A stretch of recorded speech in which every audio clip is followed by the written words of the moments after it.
नमस्कार, city news में आपका स्वागत है। मैं हूं अफरोज खान। आइए डालते हैं सबसे पहले एक नजर आज की हेडलाइंस पर। महानगर पालिका आम सभा में भी दिखाई दिया सिटी न्यूज का इम्पैक्ट। सांस्कृतिक भवन और भूखंड घोटालों पर आम सभा गरमाई।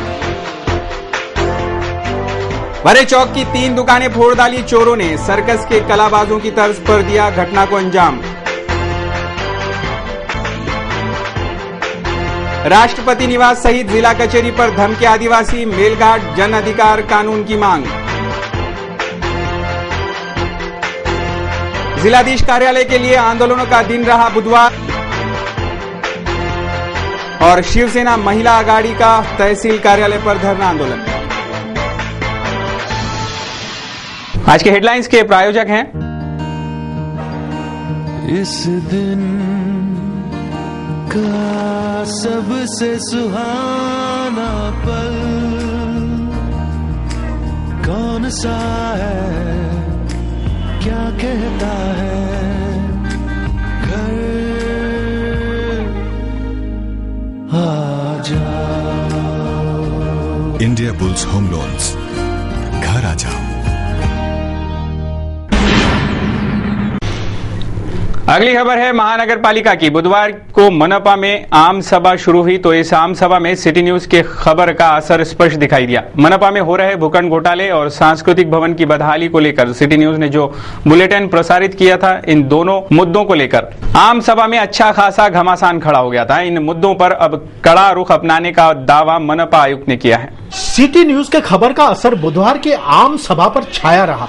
जब आम सभा की कार्रवाई शुरू हुई तो करीब घंटा भर आम सभा में भूखंड घोटाले पर घमासान हुआ। इस विषय की और सिटी न्यूज ने प्रशासन का ध्यान खींचा था और संबंधित विभाग किस तरीके से घपलों को अंजाम दे रहा है यह भी उजागर किया था, जिसको लेकर आम सभा में गर्मा गर्मी हुई।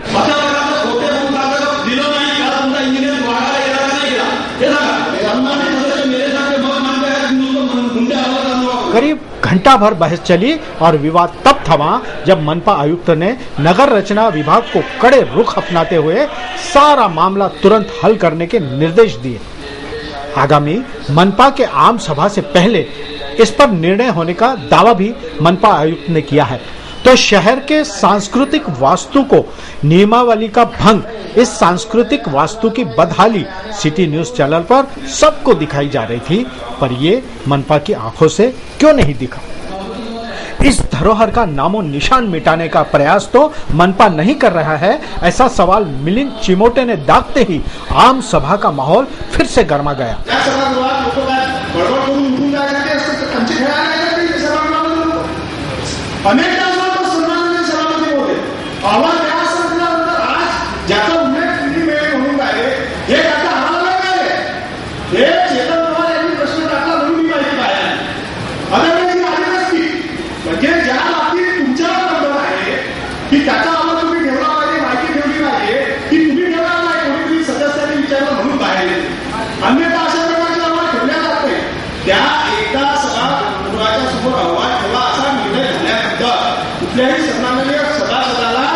प्रश्न टाकण्याची गरज नसते, तो येतच असतो बाबा, त्यांना त्याच्याबद्दलची होती जाणून म्हणून त्यांनी प्रश्न टाकला। सन्माननीय सभापती महोदय, या सभागृहाला अतिशय तुच्छ निर्णयाला आलेला आहे। मी याचा एक अतिशय महत्वाचा उदाहरण आपल्या सन्माननीय सभापती महोदय आपल्या 2 मिनिटाचा वेळ घेतो। सांस्कृतिक भवनाच्या संदर्भातला अहवाल सादर झाला पाहिजे अशा प्रकारचे निर्देश आपण दिले होते सभागृहात। माननीय उपायुक्तांनी पाहणी दिली पाहिजे आणि त्याचा अहवाल या सभागृहाला दिला पाहिजे असं ठरलं। आपण पाहिलं असेल त्याच्याप्रती एका न्यूज नेटवर्कनी कंटिन्युअस अमरावतीकरांच्या याच्यामध्ये त्याच्याबद्दल चालवलं। काय उत्तर आलं? अहवाल आला नाही सन्माननीय सभापती महोदय, यांना माहित आहे हा जो प्रश्न आहे चेतन पवारांचा, हा येणार नाही चर्चेला, कारण तो प्रायोरिटी शेवटी आहे, त्याच्यामुळे तो तसाच मिळून जाणार आहे। सांस्कृतिक भवनाच्या संदर्भातला मी प्रश्न विचारला, हा पण चर्चेला येणार आहे। काय उत्तर आलं? कधी पाहणी केली? 18 मे 2018 पाहणी केली करतात। अहवाल कधी गेला? 17 मार्च 2018 दिला। सांस्कृतिक भवन के मुद्दे पर अब विशेष बैठक बुलाई जाएगी और इस बैठक में नियमावली, वास्तु की देखभाल आदि विषयों पर निर्णय लेने की जानकारी आयुक्त सोना ने आम सभा में दी। सिटी न्यूज के दक्ष बुलेटिन की सराहना भी मनपा परिसर में हो रही थी। सिटी चैनल का जागो मतदाता यह कार्यक्रम वही आम सभा में दस्तक दे गया। वार्डों का हाल जब सिटी न्यूज देख सकती है तो मनपा क्यों नहीं देख सकती? ऐसा सवाल एक पार्षद ने भरी आम सभा में दागा, जिससे सिटी न्यूज के दक्ष प्रहरी होने की भूमिका उजागर हो रही है। हमारे संवाददाता प्रदीप सोजतिया की यह रिपोर्ट। अगली खबर है, विदर्भ का दावा रहने वाले तंत्रज्ञान विद्यापीठ और Indian institute of information technology का सेंटर अमरावती में प्रस्तावित था, पर उसे औरंगाबाद ले जाया जा रहा है। ये होते देख रहे हैं जनप्रतिनिधि, क्यों हस्तक्षेप नहीं करते? ऐसा सवाल कई नागरिक सिटी चैनल के माध्यम से विदर्भ के नेताओं से पूछ रहे हैं। विदर्भ ने जिन नेताओं को चुनकर दिया, वही नेता अब जनता को भुला तो नहीं चुके हैं ना? ऐसा सवाल कई दक्ष नागरिक पूछ रहे हैं। सिटी चैनल को भेजे गए पत्रों में कुछ नागरिक कहते हैं कि विदर्भ और अमरावती में होने वाले अनेकों प्रोजेक्ट भगाए गए हैं, पर जिन मतदारों ने भरोसा रखकर चुनकर दिया, ऐसे सारे नेतागण उन्हीं मतदारों का बिल्कुल भी ख्याल नहीं रखते। इतना ही नहीं, जब कोई अच्छा प्रोजेक्ट आने को होता है तो उसे भी यही नेताओं की कमजोरी के चलते कोई और भगा ले जाता है। क्या ये नेतागण नागरिकों के सवालों का जवाब देंगे? Bureau report, city news. अगली खबर है, सिटी कोतवाली पुलिस थाने के नजदीक ही चोरों ने अपना अस्तित्व राज साबित करते हुए 3 दुकानें फोड़ डाली। ये तीनों दुकानों की छत तोड़कर अंदर प्रवेश कर चोरियां होने की इस अचंभित कारनामे से सभी दंग रह गए, तो इन चोरों की टोली के कुछ भी सुराग नहीं लग पाए। मंगलवार की रात शहर कोतवाली पुलिस थाने के समीप सारथी वस्त्रालय, शू बाजार, लखनऊ बूट हाउस ऐसी 3 दुकानें अज्ञात चोरों ने निशाना बनाते हुए 1 लाख की नकदी राशि उड़ा ली। सबसे अचंभित करने वाली बात यह है कि इस चोरों की टोली ने तीनों दुकानों की छत तोड़कर अंदर प्रवेश किया। उनमें से सारथी वस्त्रालय की 3 मंजिला, शू बाजार 2 मंजिला है। फिर भी सर्कस की करतब करते हुए इन चोरों ने घटना को सफल अंजाम दिया। चोरी की यह अजब गजब करतूत देखकर एसीपी महाजन को भी आश्चर्य हुआ। दूर से इम्पॉसिबल एंट्री है, लेकिन ग्रिल और शटर बेंड हुआ है तो डेफिनेटली एंट्री तो हुई है, थेफ्ट हुई है, नहीं इनकार नहीं है, लेकिन फिर भी सोचना पड़ रहा है कि इस तरीके से पहली चोरी हो रही है, तो नेचुरली है कि जरा थोड़ा कॉन्सेंट्रेशन बढ़ाना पड़ेगा। इस टाइप की चोरियाँ कहाँ होगी। ये परिसर रात को करीब 2 बजे तक चहल पहल वाला है, तो सुबह 4 बजे से पहले ही इस मार्ग पर आवागमन शुरू हो जाता है। समीप ही कोतवाली पुलिस थाना भी है। ऐसे में यह करतूत कब हुई, इसका अंदाजा लगाना मुश्किल हुआ है। घटना स्थल पर पहुंचे डॉग स्क्वाड, फिंगरप्रिंट पथक भी एक छोटी चप्पल के अलावा कुछ भी नहीं खोज पाए हैं। शहर में टावर निर्माता के लिए केरल से कुछ कारीगरों की टोली आई है। वे ऐसे ही कहीं भी ऊपर चढ़ सकते हैं। क्या इस घटना में उनका हाथ है, यह जांचना भी जरूरी हो गया है। हमारे संवाददाता सुदेश चौहान की यह रिपोर्ट। अगली खबर है, एनसीसी के 10 दिवसीय डेमोन्स्ट्रेशन की बुधवार से शुरुआत हो गई है। इस कंपटीशन पर नजर रखने के लिए मेजर जनरल यशवंत सिंह भी महानगर पहुंच चुके हैं और इस साहस प्रतियोगिता में 3 महा एनसीसी, 4 महा गर्ल्स बटालियन, 8 महा बटालियन और थल सेना हिस्सा लेंगे। इस दिन विविध ठिकानों पर यह प्रतियोगिता होगी। ऐसी जानकारी एक पत्रकार परिषद में दी गई। मेजर जनरल यशवंत सिंह ने यह भी बताया कि इस प्रतियोगिता का उद्देश्य सभी को पूरी तरह से लड़ाई के लिए हर तरीके से तैयार करने का है। स्टेट के लिए क्या कंट्रीब्यूट कर सकते हैं इतनी बड़ी फोर्स से, यानी कि एक चुटकी हिलाने से इतनी बड़ी फोर्स हम मोबिलाइज कर सकते हैं। अभी बॉम्बे के अंदर लास्ट में 5 हॉस्पिटल में 1 घंटे में हमारे बच्चे पहुंच गए थे ब्लड करेंगे। ये कर सकते हैं एमरजेंसी से। ये आपको एक उदाहरण दिया। सिमिलरली कल स्टेट को किसी चीज की जरूरत पड़े, जहां छोटे बच्चे इस्तेमाल हो सकते हैं, कोई हेल्थ की प्रॉब्लम हो सकती है, कोई फ्लड आ सकता है, वहां पे एक ग्रुप कमांडर साहब बैठे हैं जो कि इतना वास्ट एरिया कवर कर रहे हैं। अपनी इस छोटी सी फोर्स को, छोटी सी फोर्स में इसमें उम्र में जो छोटे छोटे बच्चे हैं उनको मोबिलाइज कर सकते हैं। ऐसा हम उनको ट्रेनिंग देते हैं। हमारे लिए सब एक ही है कि हम हिंदुस्तानी हैं, सबको एक करके ये कैरेक्टर, ये हमारा मेन होता है जिसकी तरफ हम काम करते हैं। तो ये जब आप लोग हमारे साथ इंटरेक्ट करते हैं कभी भी, तो ये जो बैकग्राउंड है आप मद्देनजर रखें कि आप ऑर्गेनाइजेशन से डील करने आए, जिस ऑर्गेनाइजेशन को आपकी सपोर्ट है, अगर को हम उसको बताते हैं कि इनको गांव स्पेसिफिक बनाइए, विलेज स्पेसिफिक, वो लिखेगा कम्युनिकेशन स्किल। अरे हमारे गांव का बच्चा क्या अंग्रेजी बोल सकता है? उनको वापस भेज दिया है। मैंने कहा मेरे को चाहिए जितने बच्चे मेरे गांव के हैं उनको नौकरी दो, शहर वाले तो अपना ढूंढ लेंगे नौकरी। अगली खबर है, राष्ट्रीय कुटुंब अर्थ सहाय्य योजना तहत मंजूर हुए 350 लाभार्थियों को पिछले 6 महीनों से लाभ नहीं मिल पाया। सभी योजनाओं का लाभ तुरंत दिया जाए, ऐसी मांग करते हुए शिवसेना की महिला आघाड़ी ने तहसील कार्यालय के सामने धरना आंदोलन किया।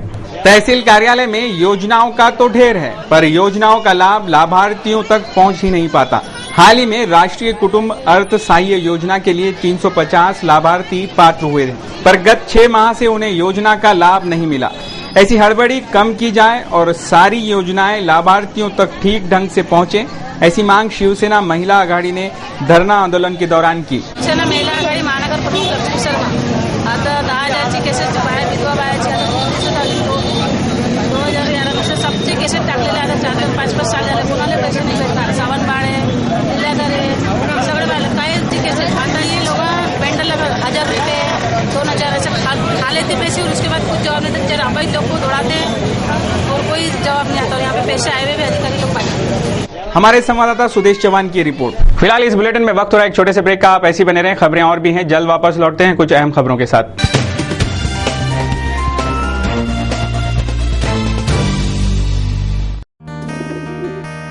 दिवसाचा हा सर्वात सुखाचा क्षण कोणता आहे अन सांगे काय खरी यारा। इंडिया बुल्स होम लोन्स, घरी या ना। अगली खबर है, मेलघाट हमेशा से ही विभिन्न समस्याओं से घिरा रहता है, उस ओर कोई भी ध्यान ही नहीं देता। ऐसी ढेरों शिकायतें लेकर मेलघाट के आदिवासी जिला कचेरी सहित राष्ट्रपति जी के निवास स्थान पर भी धमके, जहां अपनी मांगों पर ध्यान खींचने के लिए आदिवासी तरीके से नाच गाना कर आक्रामक रुख अपनाया गया।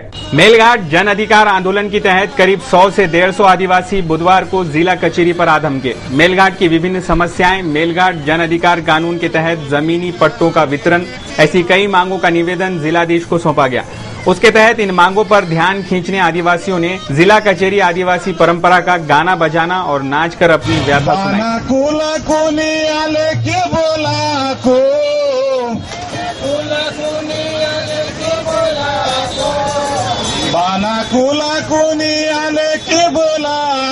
वहां से यही मोर्चा सीधा राष्ट्रपति महोदया के निवास स्थान पहुंच गया।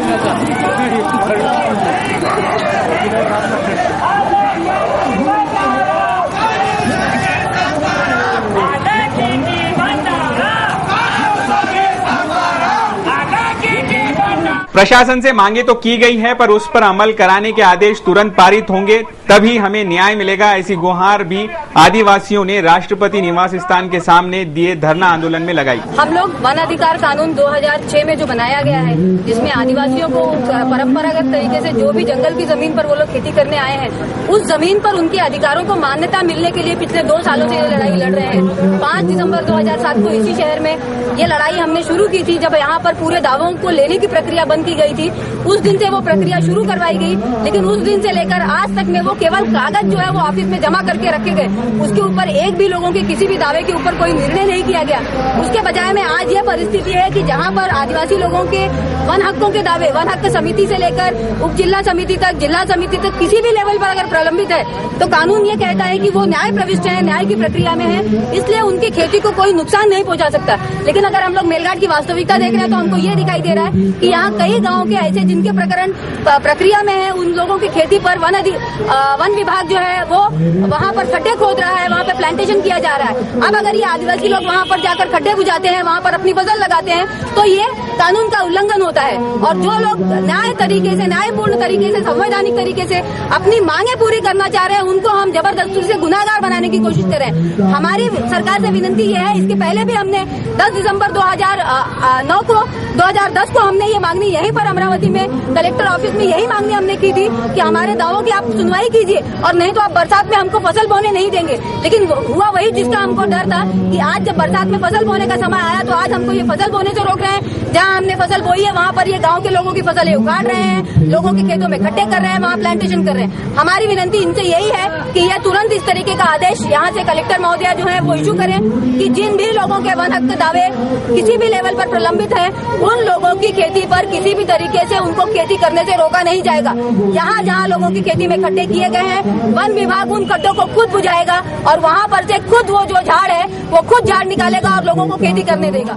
आदिवासियों का आंदोलन देखने वालों की अच्छी खासी भीड़ लग गई थी। मेलघाट के आदिवासी किस तरह गुजर बसर करते हैं ये सभी को मालूम है, पर कोई भी इनकी मदद हेतु आगे नहीं आता। फिर आंदोलन न करें, हक न मांगे तो और क्या करें, ऐसा सवाल भी इस आंदोलनकर्ताओं ने प्रशासन से किया। जे वनाधिकार कायदा आहे त्याची अंमलबजावणी प्रामाणिकपणे मेळघाटमध्ये करावी, हा साधा मुद्दा आहे। ज्या लोकांनी पोट भरण्यासाठी जंगलाची जमीन केली आहे की रेवणीची जमीन केलेली आहे त्या शेतामधली कुठलीही पिकांची नासधूस करू नये आणि जे काही सरकारचं म्हणणं असेल त्याला रीतसर बोलावण्यात यावं, त्याला समजवण्यात यावं, त्याला सांगण्यात यावं की बाबा रे असं असं आहे। त्याला कुठल्याही गोष्टीला जसं कुठेही काही होत असेल तर त्या माणसाला एक हिअरिंगची सोय असते की त्याचं म्हणणं काय किंवा सरकारचं म्हणणं काय ते झालं पाहिजे, एवढंच आहे। किती लोकांचा अनेक लोक आहेत त्याचे, म्हणजे की असं मेळघाट असं आहे, काही लोक आपल्या गावात गुन्हा गोविंदाने राहतात। रेट्याखेडा आहे, बोदू लाखेवाडा आहे, अशी राणीगाव तंबोली आहे, एवढी दूर दूर गाव आहे की रस्ता नाही, गाडी घोडा नाही, त्याच्यामुळे लोक आपली गुन्हा गोविंदाने जातात। म्हणजे अनेक गाव अशी आहेत की ज्याच्यामध्ये प्रशासनाचा पण संपर्क नाही। म्हणजे मी असं म्हणतो की साधारणतः 3 लाख लोकसंख्येचं हे मेळघाट आहे, 317 गाव आहे। याच्यामधले कितीतरी म्हणजे 4-5 हजार लोक अशी असतील की ज्यांना आता कशाला प्रशासन जायचं, आपण पोट भरतोय ना।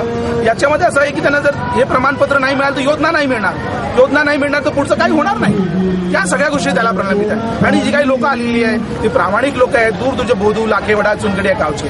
फक्त त्या वनाधिकार कायद्याची अंमलबजावणी प्रामाणिकपणे व्हावी। वन अधिकार कानून के तहत आने वाले सभी मसलों पर ध्यान देने आनन फानन में जिलाधीश ने बैठक कर कुछ निर्देश जारी किए, तो दूसरी ओर वन अधिकार की मांग को लेकर कुछ भी सुनने आदिवासी तैयार नहीं हो रहे थे। बार बार एसडीओ और आरडीसी की अपील भी इन आदिवासियों ने नहीं सुनी और इनके सामने अधिकारी भी बेबस दिखाई दिए। राष्ट्रपति महोदय को निवेदन सौंपे जाने के बावजूद भी इस ओर ध्यान नहीं दिया जाता, इसलिए आक्रामक रुख अपना रहे आदिवासियों की हलचलें देख राष्ट्रपति निवास की सुरक्षा बढ़ा दी गई थी। बैरिकेड्स, वरुण वाटर टैंक आदि घटनास्थल पर मौजूद थे। उप जिलाधीश ने ली बैठक शाम 6 बजे पूरी हुई। उसके बाद आंदोलनकर्ता आदिवासियों से चर्चा कर वन अधिकार कानून के तहत सारे मसलों पर अधिकृत आश्वासन लेकर ही आदिवासियों ने उनका आंदोलन पीछे लिया। तब जाके सबकी जान में जान आई। आंदोलनकारियों के प्रतिनिधियों को जिलाधीश कार्यालय में बुलाकर उनसे सभागृह में विशेष बैठक में चर्चा की गई, जिसमें लंबी बहस के उपरांत बिना जिलाधीश की मौजूदगी में अपर आदिवासी आयुक्त वरुणकर, पुनर्वसन उप जिलाधीश देशमुख ने जिलाधीश ऋचा बागला से फोन पर चर्चा करने के बाद आखिरकार आदिवासियों की मांगों को मंजूरी दी गई। आगामी 3 माह में सारी प्रलंबित मांगे पूरी होने की जानकारी भी इस बैठक में दी गई। नई खबर है, जिलाधीश कार्यालय के लिए बुधवार का दिन आंदोलनों का दिन रहा। मेलघाट निवासी आदिवासी, नेरपिंगलाई नागरिक कृति समिति और आईटेक सभी अपनी अपनी मांगे लेकर जिलाधीश कार्यालय पर धरना देने पहुंचे। इस जिला कचहरी पर आंदोलनकर्ता भारी संख्या में दिखाई दिए। महाराष्ट्र राज्य आरोग्य खाते आशा कर्मचारी संगठन आईटेक के नेतृत्व में जिला कचहरी धमके। आशा कर्मचारियों के न्यायिक मांगों के लिए आईटेक ने धरना प्रदर्शन कर निवेदन सौंपा। सारी मांगे जायज हैं और वो पूरी होनी ही चाहिए, ऐसी मांग इस धरना प्रदर्शन में की गई। आईटेक के राज्य उपाध्यक्ष BK जाधव ने आंदोलन पर प्रतिक्रिया देते हुए ये जानकारी दी। आशा कर्मचाऱ्यांच्या राज्य पातळीवर मागण्या व जिल्हा आरोग्य अधिकारी यांच्या पातळीवर प्रलंबित मागण्यासाठी हे आमचं आजचं धरणे आंदोलन आयोजित केलं। आमचं म्हणणं आहे की राज्य पातळीवर ज्या मागण्या आहेत, केंद्र सरकारने राज्य शासनाच्या पातळीवर आशा सेविकांना 5,000 रुपये मानधन मिळालं पाहिजे, त्यांना खर्चाची तरतूद असायला पाहिजे, समान कामाला समान वेतन मिळालं पाहिजे आणि ज्या कुटुंबीय केसेस केल्या जातात प्लेन एरियामध्ये किंवा धरणी एरियामध्ये त्यांना जास्त पैशाचं समान त्यांना तो 600 रुपये मिळायला पाहिजे। ह्या सगळ्या मागण्या घेऊन आम्ही आजचं आमचं धरणे आंदोलन आहे। जर या मागण्याची शासनाने दखल न घेतल्यास राज्यव्यापी आंदोलन छेडण्याचा सुद्धा आमचा विचार झाल्यावर निर्धार आहे. तो नेर पिंगलाई कृति समिति की ओर से मृतक वंदना विनोद सुरजू से इसकी मृत्यु प्रकरण की सीआईडी जांच की जाए ऐसी मांग करते हुए धरना आंदोलन किया गया. आंदोलनकर्ताओं ने बताया कि वंदना की मौत कौटुंबिक हिंसाचार की वजह से हुई है. उसने आत्महत्या नहीं की थी, पर पुलिस इस ओर तफ्तीश नहीं कर रही. वंदना विनोद सुरजू जी आमच्या गावची मुलगी आहे. एका प्रतिष्ठित माणसाचं तिचं लग्न झालं होतं पिंपरी मोखोडला तिला कारंजा तालुक्यात. आणि तिचा सासू सासरा दीर हे सगळे तिला नेहमी त्रास देत होते, पैसे मागत होते. 1-1.5 लाख रुपये तिच्या वडिलापासून घेऊन गेले. पण ज्या दिवशी तिचा मृत्यू झाला त्या दिवशी घर ठेंगणं होतं असं वाटत होतं काही ना फाशी घेतली म्हणून. पण त्याच्या संदर्भात फक्त 498 तिथल्या पोलिसांनी दाखल केला. आमचं म्हणणं असं होतं की या सगळ्या प्रकरणाची सीआयडी मार्फत चौकशी करा आणि मनुष्यवधाचा गुन्हा त्याच्या सगळ्या कुटुंबियावर पती पत्नी तिचा देर आणि सासरा सासू हिच्यावर दाखल करा. याच्यासाठी आम्ही आज हे धरणे आंदोलन करून आलो. तर इथे आमचा जर प्रश्न सुटला नाही तर आम्ही मुंबईला नागपुरी आपलं मुंबईच्या हिवाळी आपलं अधिवेशनावरती पावसाळी अधिवेशनावरती जाऊन आम्ही त्या ठिकाणी सुद्धा आंदोलन शेतकरी कामगार पक्षाच्या वतीनं करू. म्हणून एका महिलेचा हा प्रश्न घेऊन पूर्ण विदर्भातल्या महिलांना जागृत व्हावं या दृष्टिकोन ठेवून आम्ही हे धरणे आंदोलन या ठिकाणी सुरू केलं आहे. मेलघाट के आदिवासियों ने भी जिला कचेरी के आला अफसरों की नाक में दम कर रखा था. कई जनों ने उन्हें समझाने की कोशिश की, पर वो नाकाम साबित हुई.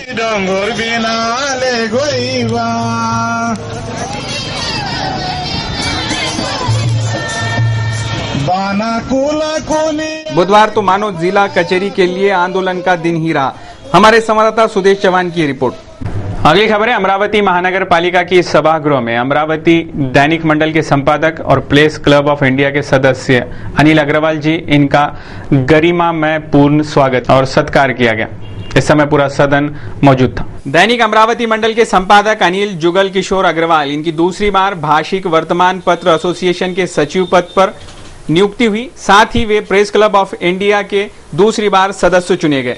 अंबानगरी की पत्र जगत के लिए ये गौरवपूर्ण बात है कि इल्ना जैसी संगठना पर महानगर का कोई प्रतिनिधित्व कर रहा है. इसी गरिमा को और बढ़ाने बुधवार की आम सभा में अनिल अग्रवाल इनका सम्मान किया गया. महापौर, मनपा आयुक्त, सभी पार्षद आदियों ने अनिल अग्रवाल का सम्मान कर उन्हें बधाइयां भी दी. मनपा के सभागृह में अनिल अग्रवाल के बारे में कहते हुए इन्होंने अंबानगरी का नाम रोशन करते हुए सभी पत्रकार जगत को भी दिशा देने का कार्य करने पर उनका अभिनंदन भी किया गया. हमारे संवाददाता प्रदीप सोजतिया की ये रिपोर्ट. दिल्ली के जाने माने कार्टूनिस्ट श्याम जगोता, जो देश के मशहूर कार्टूनिस्ट है, उन्होंने आज सिटी न्यूज के कार्टून कोना के लिए ये कार्टून भेजा है. परदेश से भारत पधार कर अधनंगे कपड़ों में इतराने वाली कतरीना कैफ भारतीय नहीं है, यह वह भी जानती है. पर उसकी खोज यह कहती है कि राहुल गांधी भी पूरे भारतीय नहीं है. तो दूसरी ओर कुछ नेता राहुल को शादी की यादें करवाते हुए कतरीना की जवानी तो उसे नहीं दिखाना चाहते.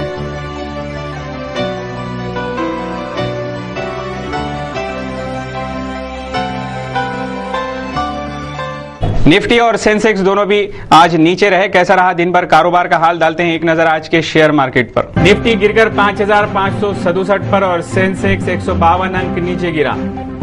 विप्रो के नतीजे से निराश भारतीय शेयर बाजार में आज मुनाफा वसूली का रुख रहा. आज के कारोबार में बाजार के प्रमुख सूचकांक उतार चढ़ाव के बाद गिरावट के साथ बंद हुए. निफ्टी 5,600 के मनोवैज्ञानिक स्तर के नीचे चला गया, जबकि बीएसई सेंसेक्स 152 अंक यानी 0.81% की कमजोरी के साथ 18,502 पर रहा. उसी के साथ निफ्टी 46 अंक यानी 0.83% की गिरावट के साथ 5,567 पर बंद हुआ. एनएसई के मंझूले सूचकांक सीएनएस मिड कैप में भी 1.27% की कमजोरी रही. बीएसई मिड कैप सूचकांक में 0.88% और बीएसई स्मॉल कैप सूचकांक में 0.36% की गिरावट रही. आज के कारोबार में पावर और हेल्थ केयर क्षेत्र में सबसे ज्यादा बिकवाली का रुख रहा. एशियाई शेयर बाजारों में मजबूत संकेतों के बीच भारतीय शेयर बाजार के प्रमुख सूचकांकों की शुरुआत बढ़त के साथ हुई. बाजार खुलते ही सेंसेक्स 18,766 और निफ्टी 5,645 तक चढ़ गए, लेकिन जब बाजार बंद हुआ तो दोनों ही गिरावट के साथ बंद हुए. बुधवार की सुबह से ही हुई हल्की फुल्की बारिश के कारण शहर का कैसा रहा दिन भर का मौसम, डालते हैं एक नजर आज के मौसम के हाल पर। बुधवार की सुबह से ही हुई हल्की फुल्की बारिश के कारण शहर का बुधवार को अधिकतम तापमान रहा 26 डिग्री सेल्सियस और न्यूनतम तापमान रहा 24 डिग्री सेल्सियस। बारिश होने के कारण शहर की ह्यूमिडिटी 91% तक पहुंच गई, जबकि ड्यू पॉइंट रहा 24। बुधवार को शाम के समय भी बारिश होने की संभावनाएं मौसम विभाग द्वारा दी गई थी। गुरुवार को भी शहर का आसमान बादलों से घिरा रहेगा, जबकि शहर का अधिकतम तापमान गुरुवार को 30 डिग्री सेल्सियस रहने की संभावना है, जबकि न्यूनतम तापमान 24 डिग्री सेल्सियस रहने की संभावनाएं मौसम विभाग जता रहा है। ये थे अब तक के समाचार। एक बार फिर से नजर दौड़ाते हैं आज की हेडलाइंस पर। महानगर पालिका आम सभा में भी दिखाई दिया सिटी न्यूज का इम्पैक्ट। सांस्कृतिक भवन और भूखंड घोटालों पर आम सभा गरमाई। भरे चौक की 3 दुकानें फोड़ डाली चोरों ने, सर्कस के कलाबाजों की तर्ज पर दिया घटना को अंजाम। राष्ट्रपति निवास सहित जिला कचहरी पर धमके आदिवासी, मेलघाट जन अधिकार कानून की मांग। जिलाधीश कार्यालय के लिए आंदोलनों का दिन रहा बुधवार। और शिवसेना महिला आघाड़ी का तहसील कार्यालय पर धरना आंदोलन। सिटी न्यूज के बारे में आप अपने सुझाव एवं विचार हमें भेज सकते हैं हमारे इस पते पर। हमारा पता है सिटी न्यूज कार्यालय, धनराज लाइन, सक्कर 7, अमरावती। हमारा फोन नंबर है 25638333। इस समाचार के माध्यम से हम आपको देते रहेंगे शहर की तरोताजा खबरें। सिर्फ देखते रहिए सिटी न्यूज चैनल, हर घंटे होती रहेंगी नए नए खबरों के साथ। फिर मुलाकात। देश और दुनिया की खबरों को देखने के लिए आप लॉग ऑन कर सकते हैं हमारी वेबसाइट www.citynews.net.in पर। इन समाचारों में बस इतना ही। देश और दुनिया की खबरों को देखने के लिए आप देखते रहिए सिटी न्यूज और मुझे दीजिए इजाजत।